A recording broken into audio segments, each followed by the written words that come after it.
عزیز طلبہ، السلام علیکم۔ آپ کے چینل مادری زبان اردو میں آپ کا استقبال ہے۔ اس وقت میرے سامنے ہے 10ویں جماعت اردو اے کا پری بورڈ ایگزامیشن 2022-23 کا کوشچن پیپر، جو ابھی حال ہی پرسوں ہوا تھا۔ اور جیسا کہ آپ سب جانتے ہیں کہ اینول ایگزامیشن یعنی بورڈ کا بھی ڈیٹ شیٹ آ چکی ہے۔ 24 فروری فرائیڈے کے مبارک دن میں یہ اردو اے اور بی کا پیپر ہے۔ تو مجھے امید ہے کہ آپ ابھی کل 1 مہینے سے کم وقت رہ گیا، 2 مہینے سے کم وقت رہ گیا ہے، تو آپ اس کو اسی کی مناسبت سے تیاری کر لیں گے۔ یہ پری بورڈ کا کوشچن پیپر ہمارے سامنے ہے۔ اس کے سوالات اور جوابات سب ہم اس وقت ڈسکس کریں گے، اور اسی کی مناسبت سے آپ تیاری کریں۔ سوالات میں جتنا سوال جواب پوچھا گیا ہے اسی کے مناسبت سے ہمیں جواب دینا چاہیے، نہ بہت زیادہ نہ بہت مختصر۔ تو آئیے ہم ڈسکس کرتے ہیں۔ دیکھیے، میکسیمم مارکس 80 اور 3 گھنٹے۔ عام ہدایات۔ اس سوال نامے میں کل 16 سوالات ہیں۔ ہر سوال کا نمبر اس کے سامنے درج ہے، دیا ہوا ہے۔ ہر حصے میں دی ہوئی ہدایات کے مطابق سوالوں کے جواب دیجیے۔ جواب تحریر کرتے وقت خوش خط یعنی اچھی رائٹنگ میں صفائی کا خیال رکھیں۔ الف پارٹ ہے، پہلا پارٹ۔ سوال نمبر 1، درج ذیل کہتے ہیں نیچے کو، نیچے درسی اقتباس کو غور سے پڑھیے۔ غیر درسی یعنی کتاب سے باہر کا اقتباس کو غور سے پڑھیے، اس سے متعلق سوالوں کے جواب لکھیے۔ یہ اقتباس ہے۔ سید مشتاق علی ہندوستان کے مایہ ناز کرکٹ کھلاڑی تھے۔ وہ 1914 میں اندور میں پیدا ہوئے۔ 15 سال کی عمر میں ہی انہوں نے حیدرآباد کے کرکٹ ٹورنامنٹ میں ایک ہیٹرک کر لی اور 65 رن بھی بنائے، اور اب وہ اندور کی ہولکر ٹیم کی جانب سے رانچی ٹرافی میچوں میں کھیلنے لگے۔ انہیں ہندوستان کے مختلف مقامات پر کھیلنے کا موقع ملا۔ آگے بڑھ کر کھیلنا، قدموں کا توازن برقرار رکھنا، کلائی موڑتے ہوئے گیند کو باؤنڈری کا راستہ دکھانا ان کے کرکٹ کی خصوصیات تھیں۔ جلد ہی انہوں نے ایک اچھے بلے باز کی حیثیت سے اپنی پہچان قائم کر لی اور مقبول ہو گئے۔ 19 سال کی عمر میں ٹیسٹ میچ کھیلنے کے لیے پہلی مرتبہ منتخب ہوئے یعنی چنے گئے، اور 1936 میں لارڈس کے میدان پر انگلینڈ کے خلاف کھیلتے ہوئے انہوں نے پہلی سنچری بنائی۔ اب وہ انگلینڈ میں بھی مقبول ہو گئے۔ ایک مرتبہ فیلڈنگ کے دوران انہوں نے سلپ پر گیند کو زمین پر پڑتے ہی لپک لیا۔ لوگ سمجھے کہ کیچ پورا ہو گیا۔ امپائر نے انگلی بھی اٹھا دی، لیکن ان کے زمین نے یہ گوارا نہ کیا اور امپائر سے صاف کہہ دیا کہ کیچ نہیں ہوا۔ اس سے ہندوستان کے کھیل کا وقار اور بڑھ گیا، یعنی ہندوستان کے کھیل کی عزت اور بڑھ گئی۔ کرکٹ کو شاید اسی لیے جینٹل مینز گیم کہا جاتا ہے۔ تو یہ اقتباس تھا، اسی پر آدھارت، اسی پر منحصر کچھ سوالات ہیں۔ دیکھیے، جیسے پہلا سوال ہے کہ سید مشتاق علی کب اور کہاں پیدا ہوئے۔ دیکھیے، پہلی لائن میں ہے سید مشتاق علی، لکھ رہا ہے آپ کو سید مشتاق علی 1914 میں اندور میں پیدا ہوئے، جواب دیا ہوا ہے لائن میں ہی۔ سوال نمبر 2، دیکھیے، انہوں نے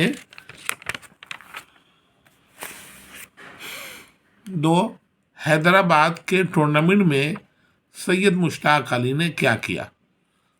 حیدرآباد کے ٹورنامنٹ میں سید مشتاق علی نے ایک ہیٹرک کی تھی، اور 65 رن بھی بنائے تھے، دیا ہوا ہے۔ سوال نمبر 3، سید مشتاق علی کے کھیل کی کیا خصوصیات تھی؟ دیکھیے، جواب دیا ہوا ہے کہ آگے بڑھ کر کھیلنا۔ اس میں سوال بھی دیا ہوا ہے کہ آگے بڑھ کر کھیلنا، قدموں کا توازن برقرار رکھنا، کلائی کو موڑتے ہوئے باؤنڈری کا راستہ دکھانا، یہ ان کی خصوصیات تھی۔